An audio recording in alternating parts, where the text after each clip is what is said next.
तुलसी Gabbard हैं दूसरी हिंदू जो कि ट्रंप एडमिनिस्ट्रेशन में काम करेंगे। विवेक रामास्वामी इससे पहले ही लगाए जा चुके हैं, उनको पहले ही एलोकेट किया जा चुका है। दूसरी तुलसी गैबार्ड है, तुलसी गैबार्ड को बनाया गया है, ये है डायरेक्टर नेशनल इंटेलिजेंस। अच्छा, बहुत बड़ी चीज कि ये ऑपोजिशन पार्टी से पिछला प्रेसिडेंशियल इलेक्शन लड़ी थी मतलब एक नॉमिनी थी, और उसके बाद जो बाइडेन के फेवर में ये हट गई थी। रही है डेमोक्रेट ऑपोजिशन पार्टी की, लेकिन इन्हें ट्रंप ने दिया है अपनी अपनी कैबिनेट में या अपनी एडमिनिस्ट्रेशन में एक इंपॉर्टेंट रोल। क्यों दिया है? ये लेफ्टिनेंट कर्नल तुलसी गैबार्ड है। हिंदू दो हो चुके, इस पर भी बात करेंगे। हमारे साथ अभिषेक मिश्रा। डॉक्टर साहब, बहुत बहुत स्वागत आपका हमारे शो में। डॉक्टर साहब, ये तुलसी गैबार्ड दूसरी हिंदू, क्या ट्रंप कहीं हिंदू इन्फ्लुएंस में आते दिख रहे हैं?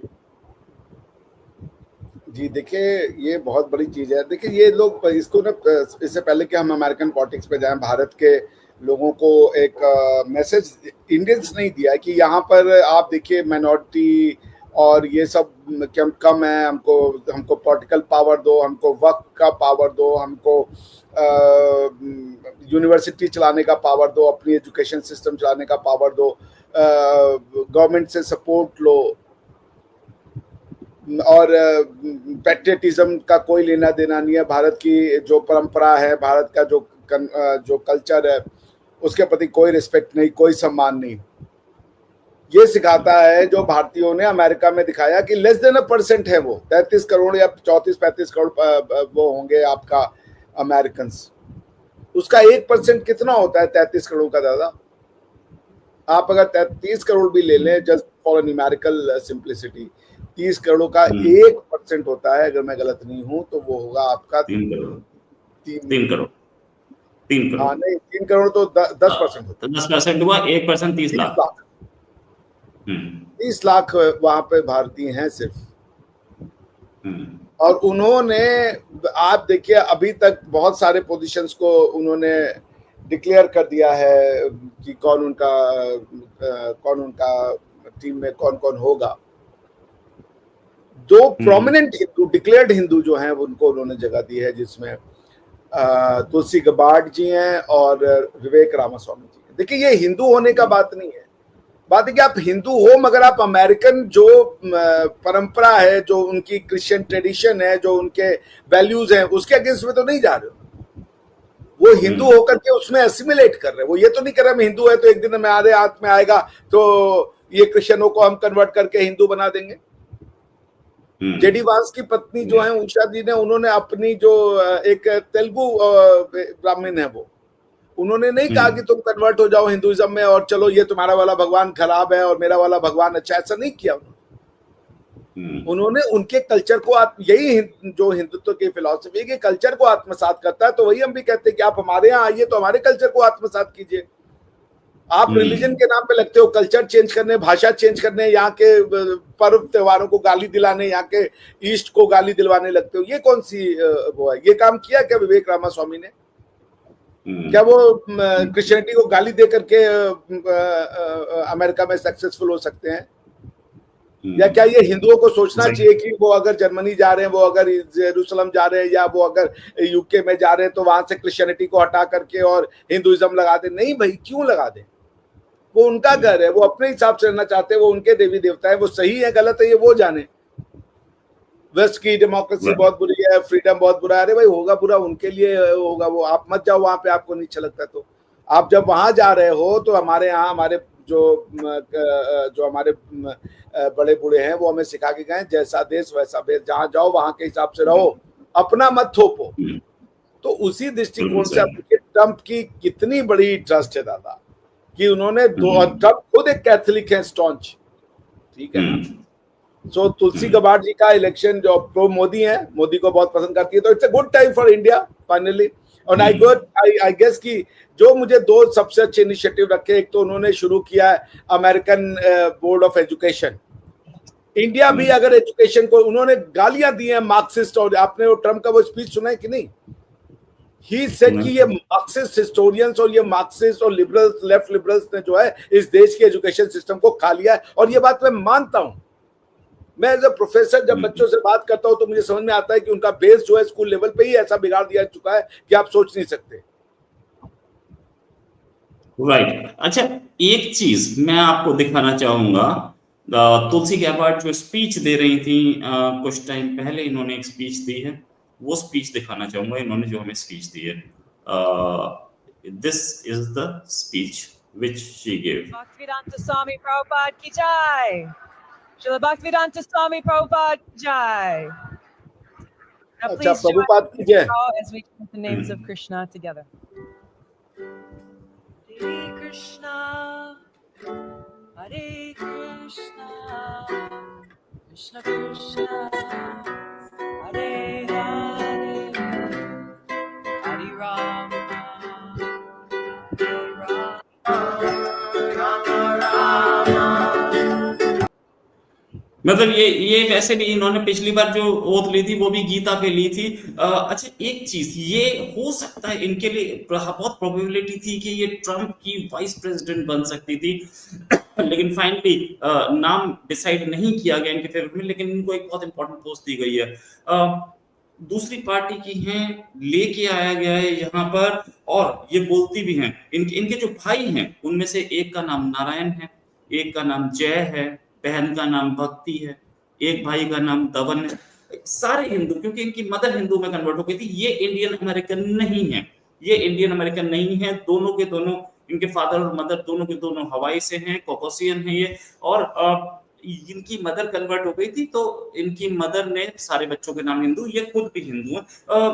ये हिंदुत्व, हिंदू वोट बैंक कहीं नजर में रखा गया है ट्रम्प की तरफ से इनको चूज करते हुए? नहीं, मैं इसको इतना वोट बैंक की छोटी राजनीति से नहीं देखूंगा। ट्रम्प को मेजॉरिटी वाइट क्रिश्चियंस का वोट मिला, बट ट्रम्प ने, ये जो लेफ्ट लिबरल ने कोशिश की ना कि ट्रम्प को बता दो वाइट सुप्रीमेसिस्ट है, वो एंटी रिलीजन है, वो सिर्फ अपनी बातें, ये मैसेज जो है ना इसको कट करना बहुत जरूरी है। ये जो पेंट कर देते हैं कि अगर आप एक पर्टिकुलर इस्लाम का चेहरा ये चाहते हैं और चाहते हैं आप उससे नेगोशिएट करो, जो कि सारे कल्चर्स को खत्म कर देना चाहता है। बात यहाँ पे ये नहीं है तुलसी गेबार्ड या रामास्वामी जी या इलॉन मस्क या प्रेसिडेंट ट्रम्प, ये सारे अपने अपने रिलीजन के साथ कोएग्जिस्ट कर सकते हैं। ये इतना सुंदर मैसेज है, और ये यही हिंदुत्व की भी खूबसूरती है, यही हिंदुत्व की भी ब्यूटी है कि वो जाके वहां ये नहीं कह रहा है कि हम इसको जो है उनकी मान्यताओं को खत्म कर देंगे। और उसी तरीके से ये अमेरिकन कॉन्स्टिट्यूशन और उनके सेक्युलरिज्म की खास बात है कि उन्होंने जो अपनी रिलीजन को पर्सनल मैटर बना दिया, अब वो पॉलिटिक्स में रिलीजन नहीं ला रहे। मैं बार बार कहता हूं कि सेक्युलरिज्म की भारत को जरूरत नहीं है, बिकॉज राजनीति धर्म सम्मत होनी चाहिए। भारत में हमेशा राज धर्म रहेगा और कोई धर्म नहीं होगा। तो राज धर्म का जो व्याख्या है वो आपको आता ही है जब आप धर्म सम्मत राजनीति करते हैं।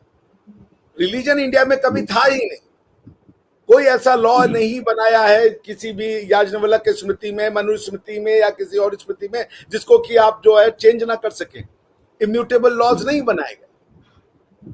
सो आप पॉइंट क्या है कि ये जो एक सुंदर सिंक्रोनाइजेशन है कि आप सभी धर्मों को लेकर के साथ चल सकते हो। और एक मैसेज देखिए दादा, मोदी जी के कैबिनेट में मुसलमान नहीं है, और अभी तक सो कॉल्ड ट्रम्प के कैबिनेट में भी नहीं है। राइट। उन्होंने एक भी नया नाम अनाउंस नहीं किया अभी तक जो मुसलमान हो। वो सोचना पड़ेगा, जो बुद्धिजीवी मुसलमान है, जो दुनिया को समझते हैं कि आप कहां ले जा रहे हो अपनी सोसाइटी को, कि आप इस्लाम के जरिए दुनिया को कॉन्कर करना चाहते हो, और आप कर पाओगे। आप भारतवर्ष के मुसलमानों को भी, कि आप भारत में रह करके भारत की परंपराओं को गाली दे करके, भारत के महान जो हीरो हैं उनको गाली दे करके आप क्या बना लोगे इस्लामिक देश? दुनिया एकजुट हो जाएगी, आप अकेले पड़ जाओगे। आज क्रिश्चियन, यहूदी और हिंदूज, इनका गठजोड़ हो गया। भाई पुतिन भी एक स्ट्रॉन्ग क्रिश्चियन है, बहुत बहुत स्ट्रॉन्ग क्रिश्चियन है वो पुतिन साहब। अपने रिलीजन को ही keep it close to the chest, पर वो मोदी जी से गले मिलते हैं। वो इंडियन कल्चर को प्रमोट कर रहे हैं। ट्रम्प भी उतना ही बड़े स्ट्रॉन्ग क्रिश्चियन है। उन्होंने मोदी जी को कहा कि I love Modi, I love Hindus. ये आई लव हिंदूज नहीं बोलने का काम खाली ये हमारे यहाँ के मुसलमान और हमारे यहाँ के वो कर रहे हैं कि हम हिंदू हो जाएंगे, ये कल्चर गंदा है जी, हमें टू नेशन चाहिए, हमारा कल्चर अलग है, हमारा जो रहन सहन खान पान अलग है। ये दिखाता है कि आप असिमिलेट करेंगे, आप अगर विविधताओं को अपनाएंगे, और यही भारत शुरू से कहा है, मल्टीकल्चरलिज्म। भारत ने शुरू से इसकी जो है वो की है, क्या नाम है, प्रमोशन किया है। और आज उसके रिच डिविडेंड जो हमारे वैदिक फिलॉसफी थे कि सब सच है, सत्य है, कि उसको कई तरीके से बताया जा सकता है, आज उसका आपको परिणाम मिल रहा है कि भारत जो है दुनिया के हर कोने में जीता है। मॉरिशस में भी राम गुलाम जी जीत गए, यहाँ पे आप देख लीजिए बड़ी बड़ी पोजीशंस पे इंडियन हिंदू जो है वो जाके बैठ गए। मगर अब वो ये नहीं करेगा कि अमेरिका की जड़ें काट देगा, वो ये नहीं करेगा कि जाकर के वहां पे हिंदुइज्म फैला दे और वहां पे जो लॉर्ड जीसस क्राइस्ट है उनको ये बुराई करे, नहीं करेगा। वो मस्जिद में, वो चर्च में जाएगा, पैर झुकाएगा, कैंडल जलाएगा और भगवान के सामने हाथ जोड़ेगा जीसस क्राइस्ट के, चला आएगा। उसके बाद वो अपने मंदिर में जाएगा, वहां घंटी बजाएगा, कीर्तन करेगा, चला। यही हमें एक्सेप्टेबल बनाती हो, यही सीखना होगा यहाँ के लोगों को भी। एक भी आप खुद नोटिस कीजिए, क्या कोई मेजर मुस्लिम का नाम उन्होंने वो किया? 33, अगर आप देखें कि परसेंटेज ऑफ मुस्लिम देखिए तो ज्यादा कितनी है in America? Percentage of Muslims in America, will have to check it out, ये चेक करना पड़ेगा मुझे।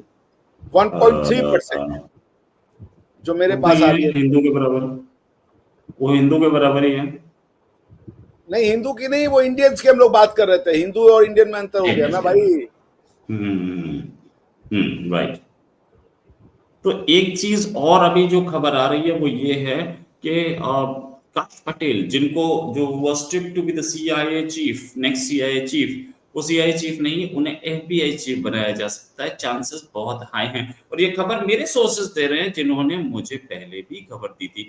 हाँ, हालांकि काश पटेल वाली खबर के CIA चीफ बनेंगे, वो खबर सबकी गलत निकली, मेरी भी तो गलत थी, सबकी गलत थी, ठीक है। मैंने भी यही बोला था कि टिप टू बी वो बनाए जा सकते हैं, मैंने ऐसा नहीं बोला था कि बन जाएंगे, पक्का बनेंगे। हाँ, अब ये टिप भी अब भी कोई सुन ले तो ठीक से सुने कि मैं बोल रहा हूँ कि बनाए जा सकते हैं FBI चीफ, और ये खबर आ रही है सोर्सेस से, और अच्छे सोर्सेस से। अगर ये ऐसा हुआ तो पूरी इंटेलिजेंस का एरिया तो हिंदुओं के हाथ में चला जाएगा। मैं वही कह रहा हूँ कि हिंदुओं से क्या मतलब है, वो अमेरिकन हैं। हिंदू या उनकी जो धार्मिक आस्था है, उनकी जो ईश्वर में आस्था है, वो अमेरिकन लॉयल्टी से, अमेरिकन पॉलिटिक्स की लॉयल्टी से वो कॉन्ट्राडिक्शन में नहीं है। तो हिंदू होना एक, इन दिस कन्वेंशन, हिंदू होना एक उनका स्पिरिचुअल कॉनोटेशन हो सकता है। लेकिन जब आप भारतवर्ष में नहीं है और आप हिंदू हैं, तो फिर आपको जो है अपना धर्म उस जिस देश में आप रहते हैं उसके साथ ही रखना पड़ेगा। तो अमेरिका एक क्रिश्चियनों के द्वारा बसाया गया देश है, और उसमें वहां पे कुछ उन्होंने जातियां करी है, इसमें कोई शक नहीं है, मगर वो रिकॉग्नाइज तो करते हैं, वो कम से कम सच तो बोलते हैं कि हम इमिग्रेंट्स हैं, हम सब बाहर से आए हुए हैं। यहाँ पर तो मुसलमानों ने आक्रांता बन के आए, यहाँ के लोगों को मारा पीटा लूटा, उन्होंने कहा कि जी ऐसा कुछ नहीं हुआ है। तो पॉइंट ये है कि हिंदू होना या उनका भगवान, अब वहां पे वो हिंदू हैं तो उससे क्या फर्क पड़ेगा भाई? वो मंदिर में जाएंगे। हिंदू होने का क्या मतलब है हमारी आपके जीवन शैली में? हिंदू होने का मतलब है कि हम किसी भी ईश्वरीय आस्था का विरोध नहीं करते। हम जीसस क्राइस्ट को भी उसी तरीके से सम्मान देते हैं जैसे कि हम भगवान श्री राम को देते हैं। हिंदू होने का क्या मतलब है कि हम किसी देश में जाकर के अपना जो है वो एक्सपेंशन नहीं करना चाहते कि वहां पे भारत का वो राज हो जाए, वहां पे वैदिक राज हो जाए और बाकी सब जो है वो हरा दिए जाए, उनकी गर्दनें काट दी जाए, ऐसा भी हम नहीं कहते। सो अमेरिका में जब आप हिंदू हैं तो वो आपका रिलीजियस मैटर, धार्मिक मैटर हो जाता है, स्पिरिचुअल मैटर हो जाता है। पॉलिटिक्स आपकी वही होगी जो अमेरिकन पॉलिटिक्स को सर्व करेगा, अमेरिकन इंटरेस्ट को सर्व करेगा, भले वो भारत के इंटरेस्ट के साथ कॉन्फ्लिक्ट करे। आप वहां पे हिंदू होने का सिंपल मतलब यह है क्योंकि वहां पे आपकी, अब आप जो हिंदू है वो आप कल्चरल हिंदू सिर्फ नहीं रह, आप कल्चरल हिंदू नहीं रह सकते, आप वहां पे स्पिरिचुअल हिंदू होंगे। हम यहाँ पे स्पिरिचुअल हिंदू भी हैं, कल्चरल हिंदू भी है, यानी कि हम कल्चरल सनातनी भी हैं और स्पिरिचुअल सनातनी भी हैं, स्पिरिचुअल वैदिक भी हैं, कल्चरल वैदिक भी हैं। लेकिन तुलसी गबार्ड साहिबा या विवेक रामा स्वामी जी, ये लोग कल्चरल सनातनी नहीं हो सकते वहां पे, क्योंकि उनका कल्चर वहां का हमसे अलग है। वहां की जो वैल्यूज है वो ठीक है, वैल्यूज ओवरऑल हम लोग की सेम ही है, मगर वो भारतीयता में जो है वो अमेरिकन के साथ उनको लड़ना पड़ेगा। अमेरिकन इंटरेस्ट उनका प्राइमरी इंटरेस्ट होगा, ना कि भारतीय इंटरेस्ट उनका प्राइमरी इंटरेस्ट होगा। और ये हमें समझना चाहिए कि वहां पे उनका सनातनी होना एक एक पर्सनल मैटर है कि वो किस ईश्वर में जाके अपना सर झुकाते हैं और किस मंदिर में जाकर के वो घंटा बजाते हैं। इससे ज्यादा उनका कोई सिग्निफिकेंस नहीं होगा कि वो सनातनी है, क्योंकि उनका पहली और लास्ट प्रायोरिटी उनका देश, उनकी मिट्टी और अमेरिका होना चाहिए, और अमेरिका का संविधान होना चाहिए। Right, thanks a lot doctor for joining. हम जल्दी एक डिस्कशन और करेंगे। अभी के लिए नमस्कार, धन्यवाद, जय हिंद।